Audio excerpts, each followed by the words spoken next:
Alors le médiateur national de l'énergie a été créé par une loi de 2006, au moment de la libéralisation des marchés de l'électricité et du gaz. Et c'est une institution, une autorité publique indépendante. Et donc je suis moi nommé pour 6 années non renouvelables, mais aussi non révocables, ce qui me donne une grande liberté.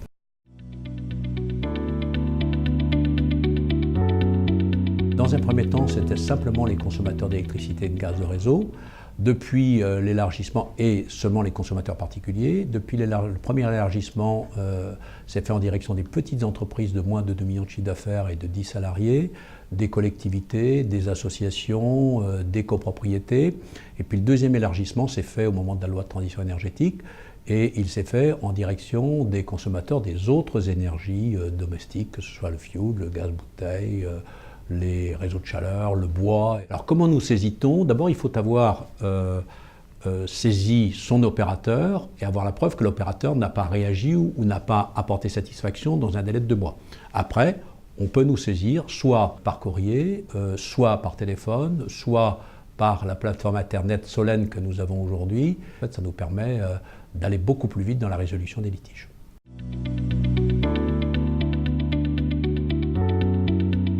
Normalement, il devrait nous conduire à avoir une baisse des saisines, puisque le premier avantage de Linky, c'est que quand ça marchera, il n'y a pas de raison que ça ne marche pas, le consommateur sera facturé sur ses consommations réelles, que l'opérateur aura en permanence les consommations du consommateur, et donc que les erreurs devront être beaucoup moins nombreuses. Aujourd'hui, nous avons des erreurs qui sont liées aux imprécisions de relevés, qui sont liées aux estimations qui sont faites, qui sont liées à un certain nombre de fausses manœuvres qui sont faites. Normalement, on doit considérablement les diminuer. Je n'irai pas jusqu'à dire, comme certains, qu'il n'y en aura plus. Il n'y a jamais de système qui n'ait pas d'imperfection.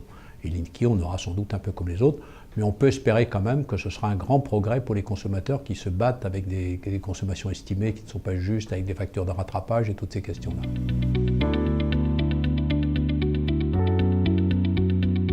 Je ne sais pas si on peut parler de bonnes pratiques, parce que notre expérience est quand même relativement courte avec les autres opérateurs. Ce que nous notons, c'est qu'ils attachent du prix à bien régler les problèmes, c'est-à-dire qu'ils suivent les propositions que nous leur faisons en quasi-totalité. Est-ce que ça veut dire qu'ils sont plus vertueux que les autres? Je ne sais pas. Mais en tout état de cause, ça veut dire qu'ils attachent beaucoup de prix à régler ces problèmes-là.